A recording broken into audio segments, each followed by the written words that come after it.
Greetings, innovators and leaders. This is AI for the C-Suite, your compass for navigating the exponential age. I'm Chad Harvey, and we're here to bring you cutting-edge insights on AI tailored specifically for middle-market organizations. Buckle up as we embark on a journey through the transformative world of artificial intelligence.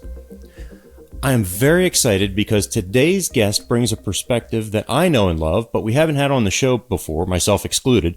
Somebody who sits at the intersection of executive coaching, organizational change, and AI adoption strategy. Amanda Greenwood. Amanda is the founder of Real Teams Coaching, and she brings over 25 years of experience helping leaders navigate complex transformations. Her background includes senior consulting roles at Deloitte and BAA Systems, and she's delivered large-scale change programs across government, energy, and professional service sectors, including a 500 million, I'm not sure if that's pound or euro, 5-year tri-departmental government program. We can ask her about that later. And as an EMCC accredited senior practitioner, Amanda has coached leaders at organizations like Great Ormond Street Hospital and the Institute of Chartered Accountants of England and Wales. If you didn't pick up already, she's from the UK. And what makes her perspective particularly relevant for our audience is her current focus on what she calls the gap between AI training and AI adoption. We're going to dig into that in a minute. Working as an associate change consultant with AI for non-techies, Amanda also addresses a critical blind spot. This is where organizations are investing heavily in AI upskilling, but sustainable adoption requires sophisticated change management. Her approach draws on neuroscience and behavioral science to help leaders understand why people resist AI even after excellent training and what to do about it. With all that said, Amanda, welcome to AI for the C-Suite. Wow, thank you, Chad. That was a great intro. It's lovely to be here. Thank you. Well, I really wanted to lay out your expertise for our audience because, as I mentioned, we haven't had anybody from a change management consulting perspective and an executive coaching background on the show, other than myself, although I certainly lack the change management credentials that you have. So I'm really excited. I think this is going to be a great episode for our audience to understand some of the practical implications here about AI and the change that's being driven. So I'm going to stop talking and I'm going to turn this over to you here because I referenced in the intro that idea of minding the gap. And as you and I had talked about before, I thought I was very clever a couple months ago when I incorporated that into a presentation I gave, but I also don't live in the UK. So, I guess I was not first to market on that idea. So that said, there's this idea about minding the gap between the training and the adoption in AI. And I'm very interested. What are you seeing in organizations right now? And what's this gap actually look like in practice? Yeah, I guess I like to think about the fact that we both came up with this as great minds thinking alike. But to answer I'll your take it. just to answer your question specifically, I think, listen, I've had a long career in organizational change, and one of the things that us practitioners get really, we've probably been banging our heads against the wall for decades about, and we've probably got, bruises and dents in there to prove it, is that often people focus in organizations when there is a change to be introduced with getting the tech in or getting the change, whatever that is, a process change or a tech change done. And actually what they want from people like me, who are sort of people experts and help people move through that change, they tend to reduce it to comms and training. We need to tell people what the change is and we need to train them in the thing that is changing. And that is a real sort of difficult thing to shift. Because AI is so big, there is so much demand for, understanding tools and training in all of the tech. And organizations are rightly prioritizing that because they can see the opportunity. But the gap specifically that I'm talking about is having done that training, the expectation and the hope is that, things change in the organization. People find ways of using the AI, the organization finds new ways of doing stuff, and that is enough. And actually that magic, some stuff sticks, but what organizations are finding is that, even with the best, and I work with, you talked about AI for non-techies, they have got a great reputation and built that business very quickly in terms of good AI training. But even with fantastic training which gets great feedback and is really seen as doing exactly what's needed, when it's taken back into the organization, out of the classroom, even if some of the practical examples have been really relevant to the organization, that sort of effect doesn't stick. And that's the gap that I'm talking about. Is it, so there is a sense that there is something. It's not that it's not sufficient. Sorry, it's not that it's not necessary, that training, but it's not sufficient to get the outcome. And that's the gap that I've not just seen around AI, but I've seen in a lot of the change initiatives that I've been working on. So that there is a sense that actually it needs more than comms and training. But particularly, I would argue that the change that is AI makes makes the need for that, makes that gap bigger, just because of the nature of what that change is. And perhaps we'll go on to talk about that. But that's what I'm seeing in organizations, is this sort of real enthusiasm in many organizations, obviously the ones who do the training, but a sort of head scratching and a frustration maybe that that training doesn't necessarily, when it goes back into the organization, deliver the sorts of benefits that people were hoping for.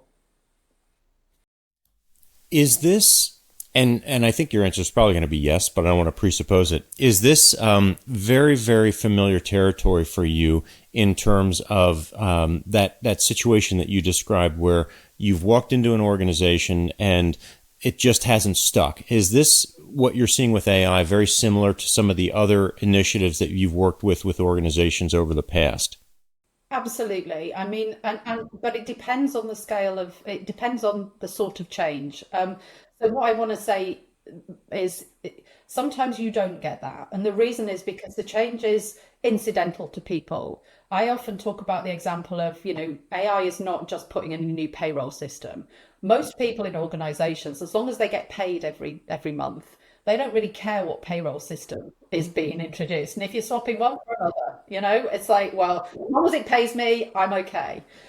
That is not something that really sort of lives within them as an experience. But if you think about AI, and I think this is a really extreme example of this, it does impact them. The potential of AI and the way that it can impact them as people in organizations, but also in their life, is so big that actually this gap, the potential for this gap, is much bigger. And that's the point. Is I think, for a payroll system, you probably can get away with a minimum amount of comms and a little bit of training, but with something of this nature, I think that is where the gap becomes much bigger, if that makes sense. Yeah, that makes a lot of sense. And I think that this is a good opportunity for us to go even a little bit deeper here. There's an existential nature to this change with AI. And I know that this is something that you're passionate about. And I'm hoping that maybe we can explain a little bit more why the standard playbook doesn't work for organizations right now. So I know you've described AI adoption as a complex problem. It's existential. It's everywhere. It's shifting. There's emotion involved. There's all kinds of stuff going on here. And when you talk about people not caring about the accounting system, right? They just want to get paid. I think that's an opportunity for us to also talk about what is the fundamental difference here between implementing, say, a large-scale ERP system or a CRM and the type of AI implementations. Implementation might not even be the right word. Initiatives, probably AI initiatives in organizations. So what's that fundamental difference look like from your perspective? So from my perspective, and most people who work in this sort of change management, if you like, let's give it that label, industry, are seen as the people. We understand people, we train people, we communicate with them, we run focus groups. And so really the difference comes down to that. It's actually how the change impacts people and how people feel about that change. And you mentioned in the intro that, I use the principles of neuroscience. The brain is one of the most fantastic tools we've ever come across, and we don't understand precisely how it works. But there is enough consensus amongst the research and the practitioners around neuroscience that gives us a real clear sense of a clue in the context of what the question you've just asked as to why it matters so much or why that gap is bigger. And that is really about how as humans, our brains respond to things. And one of the one of the key organizing principles of everybody's brain is to avoid threats and seek rewards. And that really hasn't changed since we were living on the savannah and, avoiding saber-toothed tigers and trying to find something nutritious to eat. Evolutionary biology has not moved our brains on in terms of how they respond. Now, obviously, we don't live on the savannah anymore, but our brains are responding to our environment in exactly the same way. So, and mostly out of our awareness. So everything we experience in organizations, every meeting, every initiative, our brain is doing something almost like a sorting hat, like in the Harry Potter films, or something like that. Or Charlie and the Chocolate Factory, where the squirrels are bashing the nut on the. Is it a good nut? Is it a bad nut? Your brain is out of awareness, tagging everything that you are listening, experiencing as either it's going to eat me, it's a threat, or it's going to, I'm really interested in this because it's going to help me. And that is what I think is at the root of the answer to your question, is that we are seeing, or that there is a narrative that actually AI is quite a threatening thing to us as human beings. And I am really influenced by a guy called David Rock, who I don't know if you've come across, but he runs I think something like the Center for Neuro Leadership, and he really does incorporate a lot of these trends that I'm talking about and these sort of research findings around how the brain works to help leaders lead with more understanding of how people's brains work. And he's developed a model called the SCARF model, which is a mnemonic, which helps explain why our brains can go into, or we might think that much of the environment for this is of AI is around threat. And the mnemonic is SCARF, as I said. And the first element is status. And status is our relative importance. And you think about that as in the workplace, am I valued? Is my job role, valued, and what my contribution is valued? And you can see with AI that it's the potential, the opportunity for just game changing everything in organizations. And there's been a lot of talk about this, job losses and whole swathes of industries being affected. That sense that it's coming along to take my job is quite, makes that threat level quite high. So high on status threat. Certainty is another big one. Brains love certainty. Uncertainty stresses the brain out. And because there is no playbook for AI in organizations, even the technology, we don't know week to week where it's going. There is nothing for people to grab hold of as a sort of, oh, this is the direction we're going. It's game changing. And for a brain to be that uncertain, particularly when the status trigger is quite high, that's quite a potent combination. Autonomy is the third sort of bit of the mnemonic, and that's about autonomy. Do I have control? Even if the surrounding context is difficult, if we feel we have some autonomy in a process, then actually that makes us feel less stressed. But again, it feels like there is lots going on in this industry, tools coming out of our ears, organizations that are investing, that are in some industries, making layoffs or signaling that they're going to be restructuring or whatever. It can feel like, as somebody in an organization, that you don't really have any control over what is going to happen. So you can see there already that you can't force people to feel differently, but as leaders, you can start to affect the conditions that and the narrative that dampens that down for people. If you can make some commitments about what is going on in your organization, how you're going to be dealing with things, when you're going to know what your AI programs or what your tools are going to be, all of that stuff in terms of leadership helps to dampen down that sense of threat for people. And just to complete the mnemonic, the remaining two are relatedness, how we relate to each other, how connected we are to other people. If we are social animals, and we get a sense of togetherness, that is a good thing. If that is fractured by something, then actually that is very stressful for the brain. And so, all of the things that I've just talked about really can mean people don't know who their tribe will be in their organizations going forward. So that has a big impact. And then the final one is fairness. Does this seem fair? Or is this being done to me? That is a real game changing sort of threat trigger. And I guess if you think about back to the payroll system or the accounting system, if you think a new accounting system is coming into your organization, do any of those aspects, those elements of SCARF, do they get triggered? My guess is probably not, unless you're particularly working or supporting an accounting, that particular accounting, and you've made your career on that one. But from an AI perspective, I would sense that there are many people throughout organizations up and down your country and mine who those triggers across all five of those are pretty high up. And that's why I think I can't think of anything else in my career which has had quite such a universal potential impact across all of those five things. And so when I'm thinking about deploying interventions in organizations more generally, I would always be looking at what is the weather, what is the emotional weather around those five things for people, and where can I and how do I help the leaders in that organization, create conditions which are pushing those things down.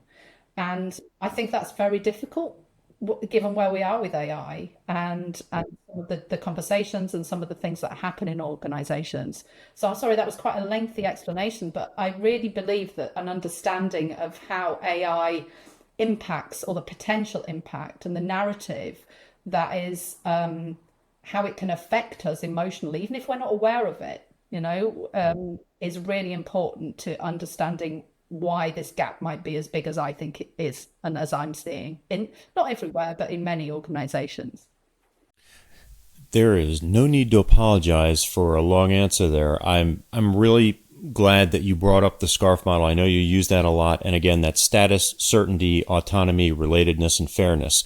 And you went directly to the heart of something that I think a lot of leaders haven't quite wrapped their minds around yet, which is the emotional threat and the emotional impact of this particular type of change. It's not like anything we've seen before. And I think we could probably spend the rest of our time talking through this alone. We're not going to do that. But before we leave this particular area here, let's go a little bit deeper. And I think you touched on this a bit in your answer, but which elements of the SCARF model do you think AI tends to threaten most for people? And you talked about setting the conditions and understanding the weather in the organization. So I'm interested in which particular elements here do you find that there's the most, let's call it emotional agita about, and how can a leader begin to proactively address that in their organization? That's a really good question. I would say, and let's just state the other case before we dive into that. There are some people and some organizations who really see the opportunity for AI and really are sort of pushing forward, and that will be directly related to those conditions. Like they can see the possibility, and so they're leaning into it. Some people crave novelty and so on. So we're not necessarily talking about all brains working the same way, but where there is this sort of concern and fear, it really dials up with these things. And where I see it most happening and most is in that status and in that certainty phase, because it's quite you can see for many professions and many sorts of sectors that AI is seen as a game changer in many ways. And I come from a professional services background, as you said in your intro, and I work a lot with other sorts of professional services. So I was a management consultant for many years, but I work a lot with accountants, lawyers, other professional experts, if you like. And one of the things that there is a real sort of concern and debate about in those sorts of industries is how you If AI is doing some of those maybe graduate entry type roles, if it can do that, what is the future for those sorts of professions? And if you're not taking people in at the bottom of those pyramids to train them up, where are the future experts in those fields going to come from? If you're taking away that learning pathway, so that directly addresses the status element of SCARF. That real, who am I as an accountant or a lawyer or whoever, and it's not just restricted to professional services, but that's an area that I do know very, very well. That is existential for that person, that industry, that company. And so that is where I think, you can really see the scarf model biting. And also certainty, it comes up because it's like, people in organizations are not waiting and sitting back and waiting to be told how to get through this AI thing. They obviously understand and want to have agency through that process. But this is where you talked about complexity. I think it is, the traditional way that we navigate problems or disruptions in organizations is rested on the sense that we just need to, observe, analyze, work out a path, and then deliver on the path. And I think that's our comfort zone. That's our comfort zone as consultants helping leaders. But actually, I'm not sure that is the way that we best navigate this. And I think a more experimental approach to navigating the way through the AI revolution is a much better approach to change than actually that sort of traditional, research, do a business case, do a solutions evaluation of a number of different options, choose your preferred option, put together an implementation plan, deliver on the plan, etc., etc. That's a nice, neat, really common way that change is introduced in organizations. But my contention is because of the nature of the change and the potential emotional reaction and environment and weather of all of that's actually not the right approach to do. So I think, certainty is really and status are the two things that I think are the most significant with what I've seen. But I accept other people will see different things. I'm trying to parse some of my thoughts here because you threw a lot up just now that reminds me of a great number of thought pieces I've been seeing in the last probably 90 days. There seems to be a greater understanding out there right now about the societal impact that this change is starting to have. I'm thinking about, I recently wrote about a lot of the anti-AI groups that are forming, and I recently saw an essay that goes directly to something that you called out here a minute ago. And you talked about the professional service field and this being an existential threat and the elimination of that, I forget exactly how you phrased it, but basically that career path for the entry-level employees, but then also the implications for somebody who spent 15, 20 years building their expertise in that area. And the essay that I'm thinking about in particular is just published about a week and a half ago, talks about certain segments of society actually entering a collective stage of grief over the loss that they are perceiving around this. And that is a profoundly different and an accelerated, different type of emotional trigger in an organization on a collective and an individual level than we've seen before. And I'm working my way into some type of point here. I think what I'm really interested in is how are you counseling and helping folks that have spent that time building that expertise and now they're seeing this existential threat to their profession? And what kind of counseling and coaching do you provide to them about what their evolved role might look like in the future? Because we are so wrapped up in our professional identities, at least in the Western world, and this is a direct attack on that in many ways. Yeah, absolutely. And I think it, as with anything, just in the way that we frame that, I'm always trying to pull back to the inevitable sort of pull I feel into the downside. And this directly recognizes or parallels how the brain works. I talked about brains taking in threat and reward and, having both of those. Our brain is wired to pay far much more attention to threats than it is to rewards. And that is really because if the risk of getting it wrong is much more existential. If you miss a saber-toothed tiger, for example, you can be dead, If you miss a lovely attractive, I don't know, lovely fruit on a tree, well, you've just gone hungry for the afternoon, but you're still alive to sort of tell another, to live another day. And that's why our brains are much more focused on threats. But so I guess I'm not saying we shouldn't have that conversation in organizations, but I think it is also helpful to stop that catastrophizing that, collective catastrophizing that can go on. And I'm not suggesting at all that there isn't a good reason for being concerned about these things. But with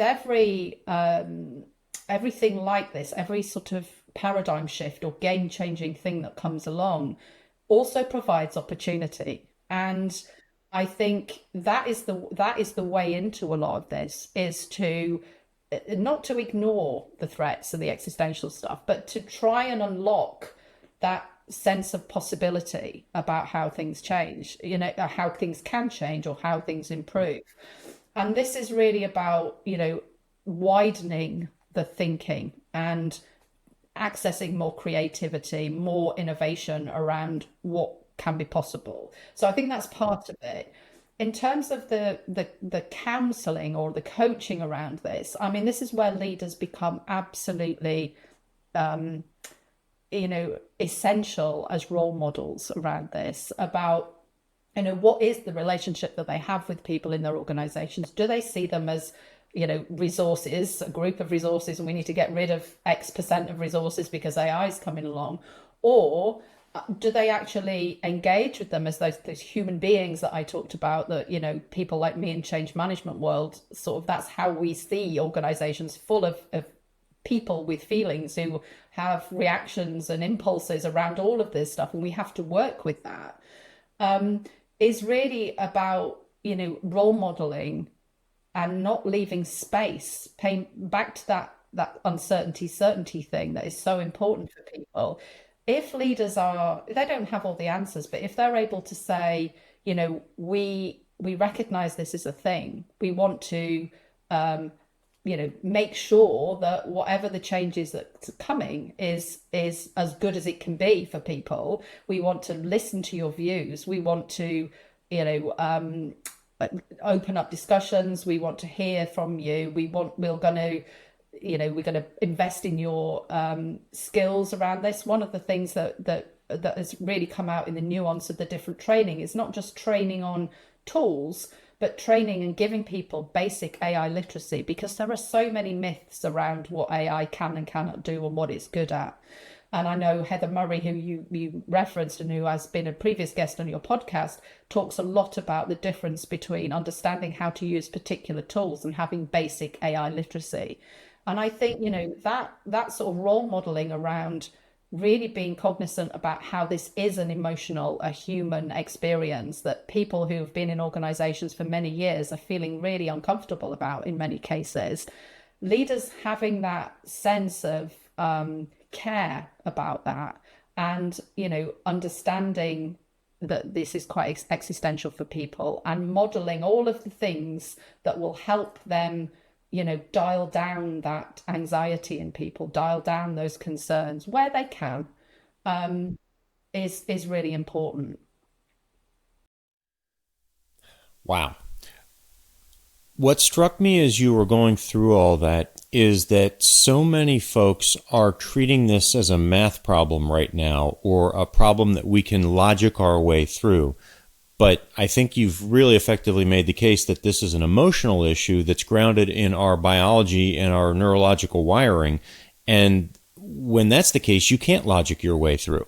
And I'm thinking back to some of the elements of the SCARF model that you just touched on. I'm thinking back to how you elaborated upon the idea of showing people possibility and the ability to envision new situations and new positive futures, and that this is not, again, to use your example, the saber-toothed tiger ready to leap on you, that your brain can't understand the difference between actual death and let's call it, I don't know, work death, as it were, or professional death. So let's shift here with that in mind to one of the other areas that you work on. I know that you discuss persona frameworks a lot in terms of, I think it's leapers and tradition holders. There's another one in there somewhere. Bridge builders. Bridge builders. Okay, leapers, tradition holders, and bridge builders. I knew I had it close. And so I'm wondering, how do those three personas help you work with organizations when we're talking about this type of change and everything that you've just laid out for us before? Is there a way that leaders should be thinking about these three different groups with respect to AI initiatives and the rollout there? Because I'm sure you've got some thoughts on that. Yeah, for sure. Thank you. Yeah, so I'll explain the three, but I guess that they represent the full range of I guess a categorization, a neat categorization of the full range of potential here. I talked about there's a lot of fear and a lot of existential angst around certain job roles. But as I also said, there is real engagement and sort of, people leaping up and down with, oh, this is going to be great for, whatever. That very simple framework of those three types of and I resist a little bit talking about this stuff in many ways, because as a change professional, what you want is for people to be open to not labeling people and really engage with them, but for the purposes of we don't have endless time, and we don't have endless we can't fund legions of people like me making sure that everybody's particular interest is being taken. These is taken into account. These three things sort of give you an in on what types of feelings you can put people into. And leapers are those. Leapers are the enthusiasts. They're the people who, whenever there's something new comes along, they embrace it. They can see the possibility. I work with a lot of small businesses, and often, founders are really, there's a lot of leapers in founders. They can see the art of the potential. It's very an entrepreneurial sort of. It's associated with entrepreneurship, so they can see the art of the possible. They want to experiment. They're very open-minded, and you can think of them in terms of the SCARF model as not being triggered much at all by AI. They're sort of dampened down. They're not too triggered. They're almost treating it a bit like the payroll system. It's like, it's not going to threaten me. I can see possibility. And they are great people to have in organizations because they sort of whip up the enthusiasm. They're the ones who'll start experimenting. They sort of are go-getters. You don't need to ask them twice. They'll keep going. And in some ways, they are the ideal people. But I would caution against having a whole organization full of those. Often when the work that I do is involved in dealing with another group, what I would call tradition holders. And this is the realm of the people who resist change, or that resist a particular change. Change resistance is a big thing in my world. And unfortunately, it's seen as quite a negative thing. And you can see why. People want the change, leaders want the change, they've approved it, they want it in, let's just get on with it and derive the benefits. But people who are tradition holders are almost the opposite to the leapers. They're sitting there with a bit of skepticism. They may not believe in the change. They may, disengage with it, back to that sense that there might be some one of those SCARF things that's been triggered, one or more. But whatever it is, for whatever reason, they are not really that interested. And, they may read the comms, they may come to the meetings, but it's not landing in them. And really what project managers and leaders want is they want, people like me to magically offer interventions that will, almost magically turn these tradition holders into leapers, and then we can get on with the change, can't we? But actually, I believe that we should listen to every voice in the system. And I think tradition holders have got something very important that it's worth listening to. And that is a sort of healthy skepticism, maybe. They will find the flaws in the problem, in the change. They will test your approaches and find them. If we talk to them and listen to them, rather than seeing them as a block in the road, they will have something important to say. And by engaging them in the process, listening to their concerns, and maybe, taking a detour because to account for those things, then actually you might get a better result in terms of the change that you're trying to implement. So I believe that tradition holders are not there to be sort of, bulldozed out the way, but are, and it's very difficult to bulldoze people out of their emotional state. There's going to be some blowback if that is your attitude. And that's the sorts of things that I've seen where changes don't necessarily then deliver the benefits because they haven't been sort of implemented, through that whole process in all bits, all corners of the organization. So we've got sort of, I've categorized or described two quite extreme, different types there. The bridge builders, as the name suggests, are a bridge between those two. And those are the real powerful agents in organizations because they can curate the space and find the intellectual space to connect the two perspectives. They can see both sides. And what they're really good at is coming up with compromises or third ways of seeing things or practical ways forward. And in a way, what we want from our leaders is to be bridge builders in chief, I think, in these things. It's like, let's recognize that there is this sort of sense of concern. We know that there is the possibility. Let our leapers play, but let's listen to our tradition holders who are shouting a word of caution here. And let's navigate, let's develop a way forward. And so that role modeling that I talked about before, for me, is about being that bridge builder in chief, getting into the arena and really engaging with the debate and understanding both perspectives. Because if you've got a whole lot of leapers who are just enthusiastic, your organization was pretty functioning before. You don't want to throw everything out. So the tradition holders become really important people to listen to. But again, we can't ignore the power and the momentum of AI. To do so, I think, is going to be a mistake for organizations. So adopting that bridge building and recruiting people and finding those bridge builders in organizations who can, see all the sides but move things forward in the right way for people and the individual and the organization, I think is really vital. I'm very interested in this subject, and I've got two questions here. First, do you have any type of assessment tools that help leaders understand who those three categories of individuals are in the organization? What comes to mind is when you use those terms, I would imagine most leaders go, oh, I know who falls into those categories. It's, Bob, Sue, et cetera, et cetera. But I'm wondering if there's any more objective way of determining who those types of folks are and then ensuring that you've got an even mix of them in the different situations that you outlined. So maybe you could address that for a moment. Yeah, and I guess this depends on scale. If you've got, I don't know how you describe what size your medium size is in the US. I imagine it's a bit bigger than we would say in the UK. But I mean, it depends on the size of organization and the numbers that we're talking about. But I would say that even with focus groups, you can get a really good representation of, what the different voices are. And talking to people in the organization who know the organization and know where those spots are. So I think I steer away a little bit from completely quantitative based questionnaire stuff. I really want to get a sense of the debate in the organization, the different voices in the system.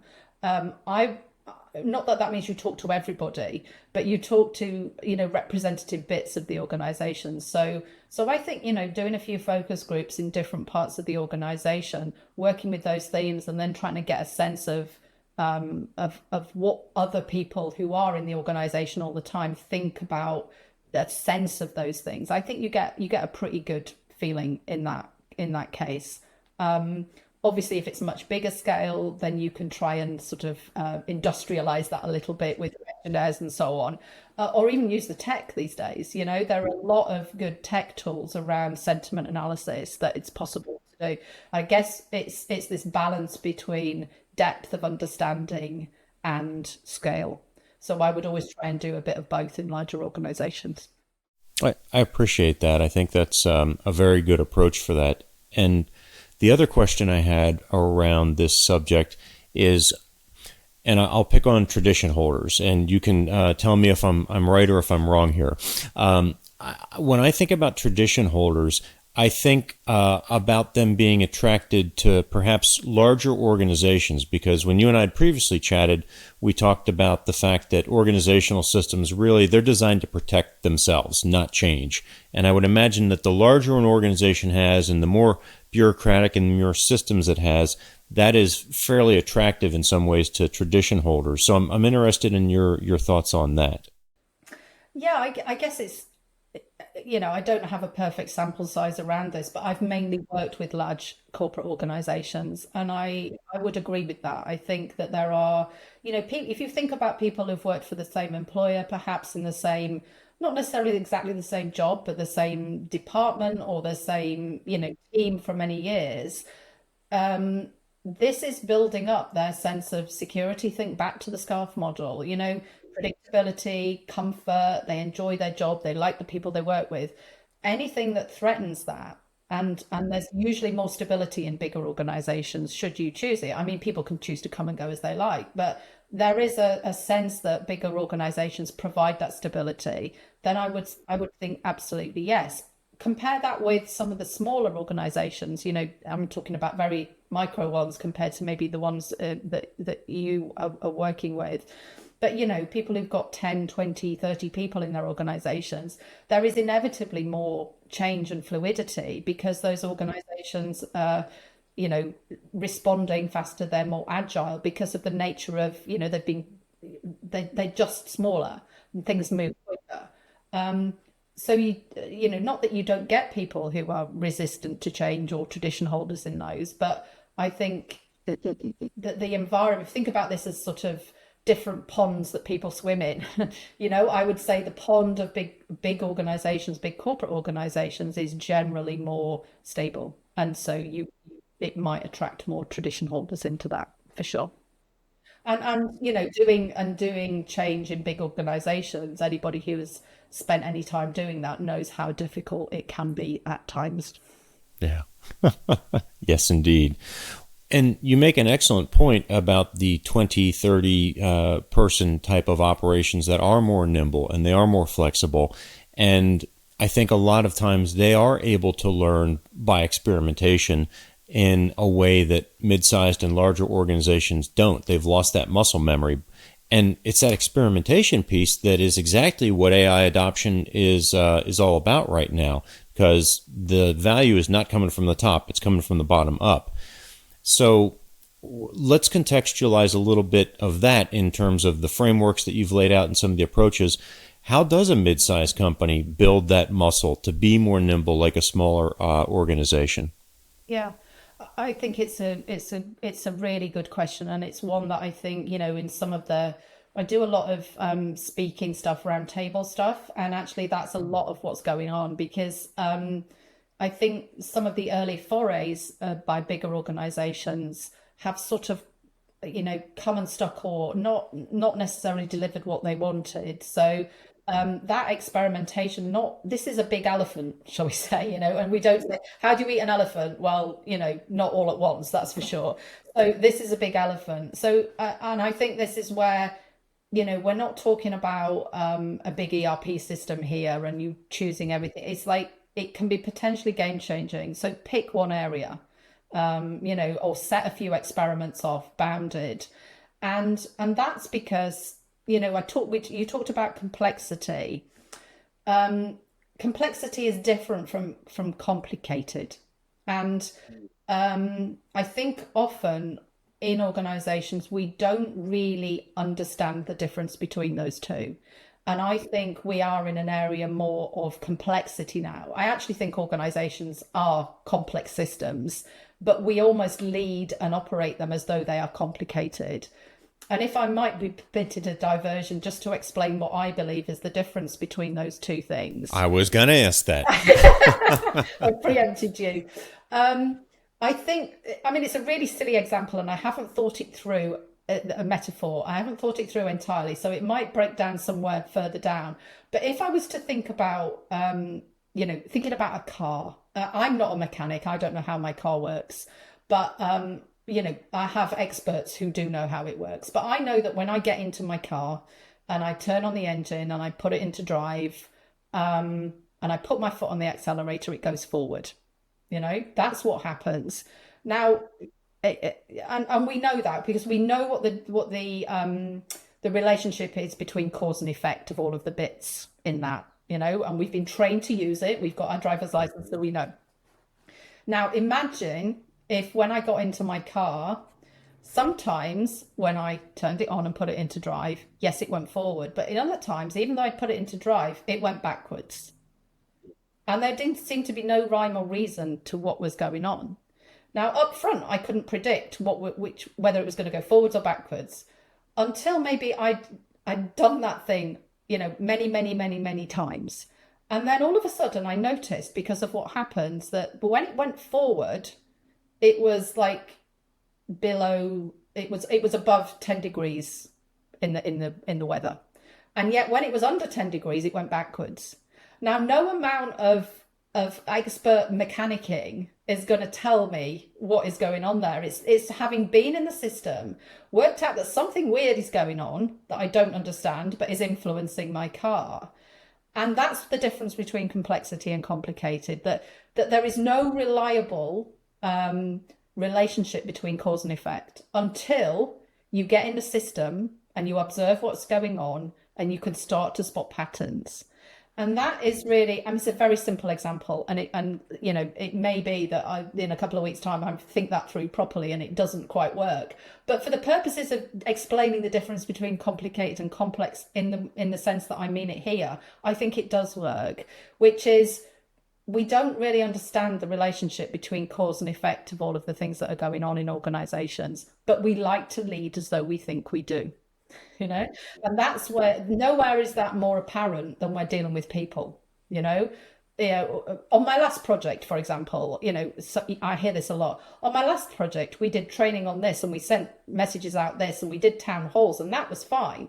On this project, everybody's up in arms. What the hell's going on? And of course, it's because something else is going on, and we think that projects are run by comms and training and town halls and all of those sorts of things, but actually something else is going on, and the something else that is going on is so important in the context of some of these bigger, more existential changes that touch these other things, and the tech is going all over the place. You look at the environment that AI adoption and organizational life is now, and it's full of things, geopolitical stuff, technological advances, different things happening,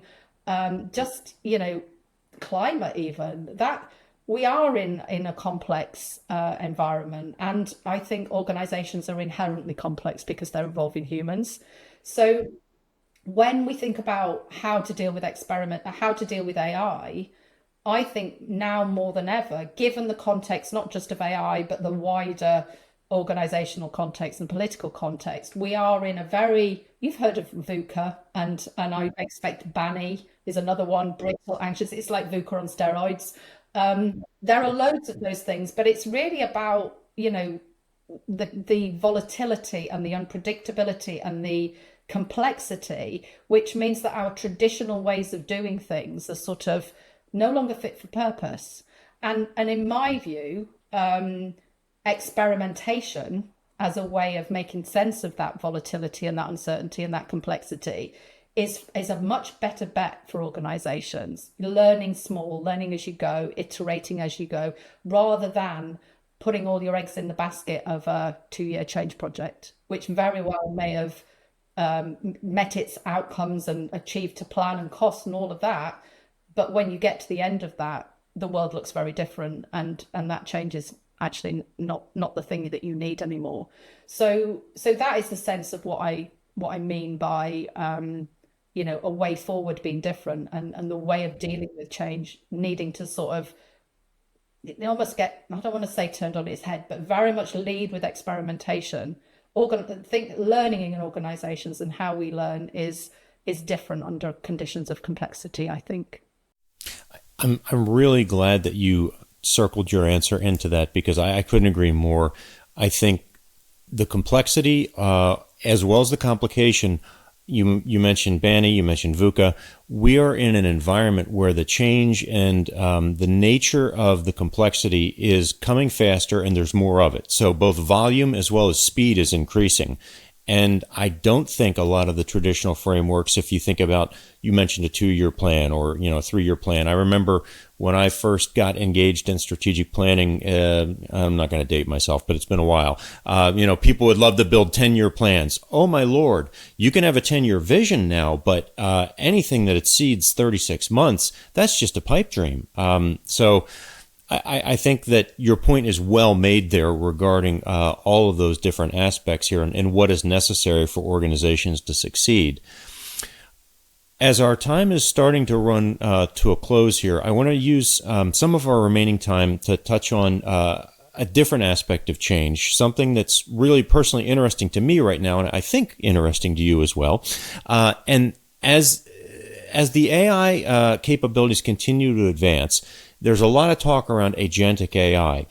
I'm actually thinking about what it looks like beyond that agentic AI, when we have AI that we need to treat as a colleague or a coworker, or when individuals have their own AIs that understand how to work with that individual within an organization. Maybe you take them with you when you go to different jobs. I'm not entirely clear on what that all looks like, but it's an area that really interests me a lot. And I believe that organizations and leaders are going to have a tremendous challenge in managing this intersection between autonomous and semi-autonomous agents and human beings.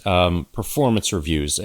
There are so many things. We could dedicate an entire episode on that alone. I'm interested, from your change management perspective, what are some of the implications if we do move into that type of situation that I just outlined here in the working world? What are the change management implications that maybe leaders should be thinking about now? And perhaps it's as simple as some of the frameworks you've outlined. I don't know, but I'd like to get your thoughts on that, Amanda. That is such an interesting question, and I think I'm with you on this. I think it's really difficult to know what that is, and for change managers like me and people who are interested in this like you, it's difficult. I think it is really, really difficult. I guess one of the things that springs to mind initially, and it comes back to those sorts of assumptions upon which we base our practice as leaders in organizations, is that there is a definite bias, I'll call it that, and I mean that in non-judgmental terms, but there is a sort of custom and practice is to assess and performance manage people at the individual level. And yet so much, particularly now, given all the complexity of organizational life and how to move forwards and how to, improve all the time, is a team sport, and yet we reduce everything. There is this sort of to the individual level. I worked for many years as a consultant, in management consultant, and I never worked for an organization that did not performance manage people on an individual basis, and so in a way you're competing with your peers, whereas actually in the sorts of projects that I was working on, big change projects, what you needed really was people whose full focus was on the project, the team, whether that was a joint, just within the organization, or whether that was with the client. And there is something quite problematic for me about always having that performance management lens on the individual, when what you're looking for is a more systemic and more team-based outcome and behaviors. So for me, it's the same thing here. It's like that we should have solved that problem some time ago, to my mind. And there are a lot of organizations that have done away with individualized, per annual performance management for that very reason, because it sort of gets in the way of some of the things that you want to happen. But I suppose for organizations that haven't done that, it is about thinking, what is, back to fairness, back to relatedness and all of those things, what is an appropriate way of assessing performance, identifying outcomes and goals, where you have this balance of teams in, not just humans, but humans and, as you said, agents who are technology rather than anything. I think that whole debate is long overdue anyway in organizations, but I do think thinking about agentic AI puts it firmly back on the agenda. But some of the things that, when and I do a lot of team coaching in the leadership space, one of the things that we have to hold in mind is that, yes, we are individuals who have certain skills and knowledges and abilities and contribute into the team, but we're also part of something much bigger. And having the attention, yes, on the individuals, but also on the whole is really important. And if you think about, I'm big on my car analogies today, but if I was to show you two photographs, one with a car that had just rolled off the production line and the other with a pile of components at the front of the production line, physically, those two things are the same thing. There's no argument. We haven't added anything along the way and we haven't taken anything away. But fundamentally, that thing at the start that rolls off the production line has got characteristics and has got abilities and qualities that do not exist in any of those individual components. So you can think about a car, speed, acceleration, maybe curb appeal. None of those things exist if you were to try and trace them through. So I guess the point I'm making, and perhaps laboring, is that there is something in the transformation that it takes it from more than the sum of the parts, so that there is something extra. And maybe that's how we have to think about, some sort of overall sense of performance or management, rather than just managing the individual bit separately, so that there is some collective thing going on there. I don't know what that means practically, and maybe that might be a good thing to really spend some time thinking and talking to people about. But my sense is that our sort of obsession, and this goes, this is a sort of 500-year-old obsession, because it's driven so much of our efficiency and development as an organizer, as a world, by increasing specialization and focus and so on that has taken us forward in huge leaps with things like medical advances and engineering advances and bridge building advances. All of those things have increasingly taken us forward, but in some ways I think we've lost sight of wholes of things, and that for me is the theme here. There's something in the key to this being about thinking about the whole rather than the individual components. I don't know if that helps at all, but it's what sprung to mind when you asked that question. I don't know if it helps, but it definitely resonates with me. You are singing my song. I could not agree with you more that our drive towards specialization, especially over the last 75 years, is now about to not serve us well. And I think the case needs to be made, and I'm glad you made it, for more generalists and fewer specialists. But generalists, not that I'm a minor expert in this and everything, but generalists that can take a step back and look at everything in a more holistic manner. And I loved your answer too about performance reviews and how the intersection of measuring a team versus an individual may be more relevant going forward. And these are tensions that I think are not going to go away anytime soon. So thank you. I think that was an excellent answer, and I would love it. It's very easy for me to understand why some podcasts go 2, 3, 4 hours, right?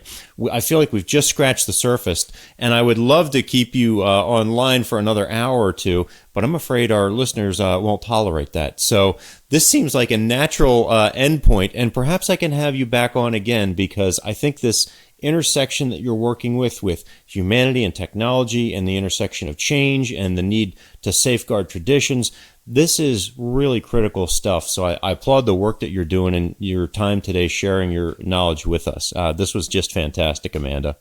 Oh, that's great to hear, Chad. I've thoroughly enjoyed myself, and it's a privilege to come and talk to you. So thank you very much. Well, thank you. And if there are anyone in our audience that would like to get in touch with you, maybe they want to retain you, what is the best way for folks to find you, especially since you are across the pond, as they say? Indeed. The best way to find me is LinkedIn. That's the best way. So I am Amanda Greenwood. I'm an executive coach, and find me on LinkedIn. I'm based in the UK, based in the Cheltenham area, which for anybody who knows their UK geography is a couple of hours outside of London towards Wales, the bit that sticks out on the left. Wales. Isn't that where McElhenney and the other Ryan Reynolds own the little team, the little soccer club? Wrexham, yeah. All right. Channeling the spirit of Wrexham, we won't do the chant on our way out, but Amanda, thank you so much for your time today. This was absolutely fantastic. I really appreciated it. It's my pleasure. And for our listeners, thank you for once again tuning into AI for the C-Suite, where we're committed to helping you thrive during the exponential age. If you found value in today's discussion, be sure to subscribe to our podcast, follow us on all the socials, and visit our site, aiforthec-suite.com. Join us next time as we continue to unlock the potential of AI for your organization. And until then, keep your algorithms running, your leadership evolving, and your AI in check. Take care, everybody.